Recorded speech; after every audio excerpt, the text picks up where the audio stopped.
¿Qué tal? Esto es Escena Internacional, podcast producido por Comité de Lectura con la colaboración de Rodolfo Sánchez Aizcorbe. Este podcast se emite martes, jueves y sábado. Es un podcast de análisis sobre política internacional. eh, y las emisiones de los martes y los sábados son exclusivamente para suscriptores, a diferencia de esta, la emisión de los jueves, que es de libre acceso. Si desean suscribirse, pueden hacerlo en la página web de Comité de Lectura o usando el enlace en la descripción de este episodio.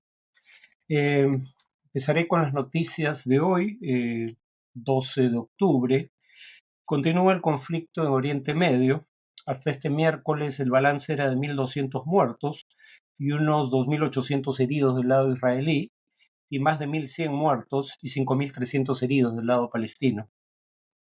Los desplazados internos en Gaza ya superan los 263.000. eh, y Israel ha iniciado desde el lunes lo que llama un asedio total, bombardeando virtualmente todos los centros poblados de esta región, que además solo tiene centros poblados, prácticamente no hay tierra agrícola. En referencia al hecho de que Israel cortó la electricidad, el agua y los alimentos a Gaza, además del hecho de que está bombardeándolo, Erdogan, el presidente turco, dijo que la respuesta era desproporcionada y añadió que impedir que la gente satisfaga sus necesidades más fundamentales y bombardear viviendas donde viven civiles no es una guerra, es una masacre. El rey Abdallah de Jordania dijo que no habrá paz sin Estado palestino independiente junto a Israel y que la solución de dos estados era la única posibilidad. La presidenta de la Comisión Europea, Ursula von der Leyen, dijo que el ataque terrorista de Hamas es un acto de guerra y apoyamos plenamente el derecho de Israel a defenderse. Y el secretario general de la OTAN, sin embargo, habiendo afirmado lo mismo, Jens Stoltenberg, añadió que la respuesta debe ser proporcionada y evitar en la medida de lo posible la muerte de civiles. El Papa Francisco dijo que los rehenes deben ser liberados, añadiendo que los que son atacados tienen derecho a defenderse, pero estoy muy preocupado por el asedio total en el que viven los palestinos en Gaza, donde también hay muchas víctimas inocentes.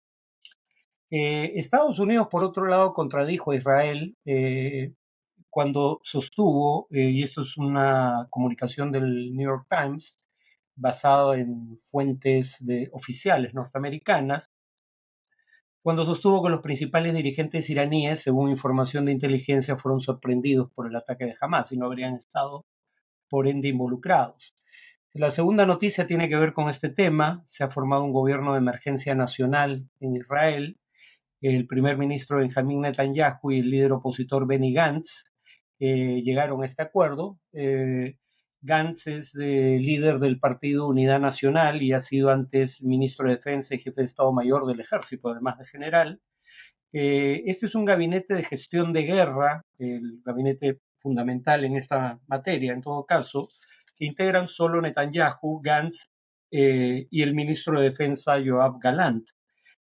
Aunque se ha reservado un sitio para Yair Lapid, el ex primer ministro y principal dirigente de la oposición, eh, con quien Netanyahu negocia, pero no se ha llegado a un acuerdo porque Yair Lapid parece haber puesto condiciones en materia de permanencia en el gabinete de los socios de ultraderecha del gobierno eh, del gobierno de Netanyahu. Eh, Se acordó además que mientras dure la guerra no habrá ni proyectos de ley ni decisiones gubernamentales que no se vinculen directamente con el conflicto armado. La última noticia antes de la sección de análisis es que el Consejo de Derechos Humanos de la ONU se renovó con polémica, como es habitual. La Asamblea General, en donde están todos los Estados miembros y es la que elige a los integrantes del Consejo de Derechos Humanos, votó para introducir 15 nuevos miembros en este organismo que tiene un total de 47, en donde la pertenencia al organismo se da por 2 años. Eh, Estos 47 puestos dentro del Consejo de Derechos Humanos se asignan por regiones y cada grupo regional suele preseleccionar a sus candidatos y luego la Asamblea General decide si los elige o no. Pero este año hubo dos regiones en donde hubo más candidatos que puestos en disputa. Una de ellas América Latina, donde había cuatro candidatos: Brasil, Cuba, República Dominicana y Perú, pero que competían por tres puestos. Eh, este, bueno, Rusia intentó volver al Consejo de Derechos Humanos, del cual había sido expulsado tras la invasión de Ucrania, pero solo obtuvo 83 de los 97 votos necesarios para ello. Y el único otro candidato que quedó fuera fue Perú, porque obtuvo solo 108 votos, que son más de los 97 necesarios, pero menos que el resto de aspirantes de la misma región. Cuba, desgraciadamente, obtuvo 146 votos, fue el país más votado entre los cuatro aspirantes. Digo desgraciadamente porque Cuba no es precisamente un candidato idóneo para un Consejo de Derechos Humanos, pero en fin, esto lo deciden los Estados miembros y acá hay negociaciones políticas tras las decisiones. El subdirector para las Américas de Human Rights Watch, Juan Papier, aseguró a la agencia de noticias española EFE que las violaciones sistemáticas de derechos humanos que se cometen en Cuba deberían excluir al gobierno de ser parte del Consejo de Derechos Humanos de la ONU, afirmación con la que coincido. Eh, pero bueno, en todo caso, en favor del tema de derechos humanos en la ONU, la Relatoría Especial o el Alto Relator para los Derechos Humanos de la ONU sí es un personaje habitualmente independiente y profesional, y las misiones de investigación que crea la ONU también incluyen a profesionales independientes. Pero en cuanto a las votaciones del Consejo, propiamente dicho, hay un sesgo político evidente, bueno, más de uno en realidad, pero hay sesgos políticos. Eh, en cuanto al tema de análisis, voy a narrar una noticia que les va a sonar muy conocida y muy actual.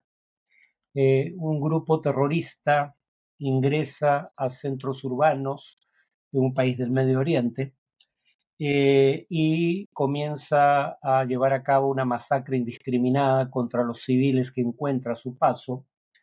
Según la inteligencia israelí, mueren durante la masacre entre 700 y 800 personas, pero estimaciones posteriores llegan a la conclusión de que fueron más de 1000. Algunas hablan de números aún mayores. Contra lo que podrían creer, el año es 1982, el país es Líbano.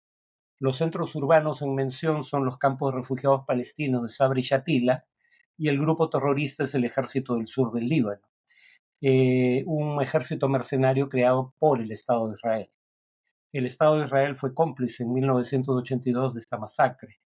Entonces, mi punto aquí es el siguiente: el terrorismo inenarrable, brutal, sanguinario que hemos visto por parte de Hamas en días recientes es la primera acción terrorista que produce un número tan grande de muertes en Israel, lo cual, como toda muerte civil, es deplorable, pero más deplorable aún es el hecho de que no es la primera masacre de esta magnitud que ocurre en Oriente Medio. Y precisamente con base en la historia de las masacres en la región, en donde en el conflicto entre palestinos e israelíes los civiles palestinos han sido siempre la inmensa mayoría de las víctimas civiles, me temo que cabe entender lo que va a pasar a continuación. Cuando se produjo la masacre de milicianos armados y movilizados por el ejército de Israel en los campamentos de refugiados palestinos de Sabra y Shatila, hubo manifestaciones masivas en las calles de Israel en 1982 protestando por la complicidad de su gobierno con esa masacre. Me temo que ante lo que está ocurriendo ya en Gaza no vamos a ver nada similar. Y de hecho es en el contexto de crímenes tan atroces como los que acaba de cometer Hamas, en donde puede pasar desapercibida una declaración como la que hizo el ministro de Defensa israelí, Galant, al que ya cité. Estamos imponiendo un sitio total a Gaza. No habrá electricidad, ni comida, ni agua, ni combustible. Se cerrará todo. Estamos combatiendo contra animales y actuaremos en consecuencia. Dijo Gaza, no dijo Hamás. Y habló de comida. ¿En qué afecta la capacidad militar de Hamás el que no ingrese comida a Gaza? O sea, y aquí hay que hacer una distinción clave, la distinción precisamente que no hizo Hamás en Israel. Eh, Bajo ninguna circunstancia es lícito victimizar población civil. Y en Gaza no solo está Hamás, que merece lo que le pase después de lo que hizo, también hay 2.200.000 palestinos.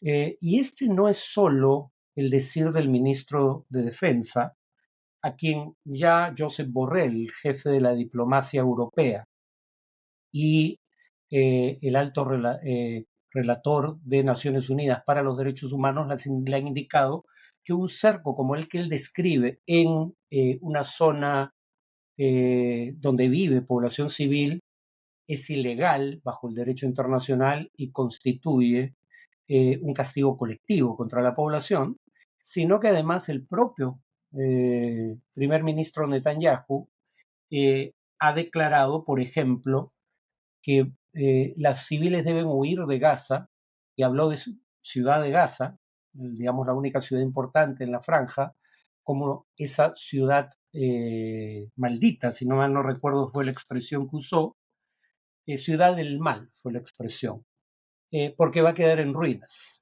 como si no lo hubieran dejado en ruinas ataques anteriores del gobierno israelí. Esta es la quinta guerra, podría decirse, en Gaza, desde que fue cercada por Israel por aire, mar y tierra en 2006. Las personas de 18 años en Gaza no han vivido más que en una prisión a cielo abierto, como la describe Human Rights Watch, y además esta es la quinta guerra que van a padecer. Entonces mi punto es, eh, nada de lo que hizo Hamas justifica esto, salvo que Israel quiera apelar a la ley del talión y victimizar a los civiles palestinos en represalia por el hecho de que jamás masacrara a civiles israelíes. Eh, Cuando convoys de alimentos intentaron ingresar desde Egipto, Israel bombardeó el paso fronterizo. Y esto me recuerda al ministro de Defensa de 2020, en 2021, la última guerra, a Víctor Lieberman, que dijo que en aquel entonces, respecto a Gaza, no hay inocentes en Gaza. Esta es la misma lógica criminal a la que apela Hamas cuando mata civiles. Alega que los civiles israelíes, uno, votan para elegir a sus gobernantes y son esos gobernantes los que oprimen a los palestinos. Dos, sirven en su totalidad en las Fuerzas Armadas. Y tres, viven en asentamientos para colonos judíos en tierras confiscadas a sus legítimos propietarios palestinos que son consideradas ilegales bajo el derecho internacional, lo cual es cierto, pero no autoriza a asesinar a quienes viven ahí. Entonces, cuando alguien dice algo como este tipo de cosas, por no hablar de ministros del actual gabinete que han hablado de borrar del mapa ciudades palestinas, como el ministro de Finanzas de Smotrich, esa es la lógica con la que opera Hamas. Y por ende es tan inaceptable como cuando Hamas hace lo que hace. Eh, Acá, además, sin embargo, querría añadir que lo que ha hecho Hamas es causar un daño enorme a la causa palestina, porque este tipo de acciones terroristas, como las de Sabra y Shatila, crean grietas virtualmente insalvables entre los pueblos. Por eso probablemente no vamos a ver ninguna manifestación de solidaridad con las víctimas civiles en Gaza, en Israel, después de lo que hizo Hamas. Y creo que esto hace daño a los palestinos por varias razones. Primero, porque los civiles son los que van a sufrir las mayores consecuencias. Hamas no es Gaza, hay que repetirlo cuantas veces sea necesario. Eh, pero en segundo lugar, porque siendo los palestinos la parte más débil, siendo la parte que vive bajo una ocupación militar e ilegal, bajo el derecho internacional, son los que necesitan aliados, son los que hubieran necesitado, por ejemplo, aliados en la sociedad israelí eh, que apoyan, existen, ¿no? Y sobre todo en los judíos de ultramar, que apoyan la justicia de las demandas del pueblo palestino. Todo eso, digamos, se va al traste en circunstancias como esta. Ahora, una de las grandes paradojas con Hamas, y esto es algo que rara vez se menciona, es que cuando no llevaba ese nombre y no era un grupo armado, fue respaldado por el Estado de Israel. Lo mencionan David Shipler en un artículo del New York Times de 1981, donde, por ejemplo, cita al general israelí Isaac Zeged, que dice explícitamente que él entregaba dinero del Estado de Israel, él era gobernador en Gaza, cuando Israel todavía ocupaba íntegramente Gaza, ahora la tiene cercada por aire, mar y tierra, pero no tiene presencia permanente. Él entregaba dinero del gobierno israelí a grupos islamistas que se convertirían luego en Hamas, con la misma lógica con la que Estados Unidos apoyó a yihadistas que peleaban contra la ocupación soviética de Afganistán y que luego se convertirían en los enemigos de Estados Unidos. Lo dijo explícitamente en un momento dado Hillary Clinton. Creamos al monstruo que ahora combatimos. Y esta información fue ratificada por un reportaje de Andrew Higgins en el diario The Wall Street Journal en 2009, donde una autoridad israelí dice: contribuimos a la creación de Hamas, fue una decisión estúpida. Eh, y nada de lo que ha hecho Hamas cambia el hecho de que bajo el derecho internacional, lo veremos en el siguiente podcast, los territorios de Cisjordania, Gaza y Jerusalén Oriental son considerados territorios ocupados por Israel de manera ilegal, lo dicen resoluciones de la ONU, como vamos a ver en el siguiente podcast. Cisjordania porque es Israel quien sigue controlando los accesos hacia y desde el territorio por aire, mar y tierra. Eh, el muro que construye Israel en territorios ocupados, en su gran mayoría, es ilegal. Eh, los asentamientos que Israel construye en territorios ocupados son ilegales y muchas prácticas como el cerco a Gaza en este momento del Estado de Israel constituyen castigos colectivos contra la población civil, en un contexto donde la mayoría de las víctimas civiles siempre han sido palestinas. Entonces, digamos, nada justifica obviamente lo que hizo Hamas. Jamás merece cualquier consecuencia que pueda ocasionarle lo que hizo, eh, pero este es el contexto en el que hay que ver lo que acaba de ocurrir. Bueno, eso es todo por hoy. Nos vemos en el siguiente podcast.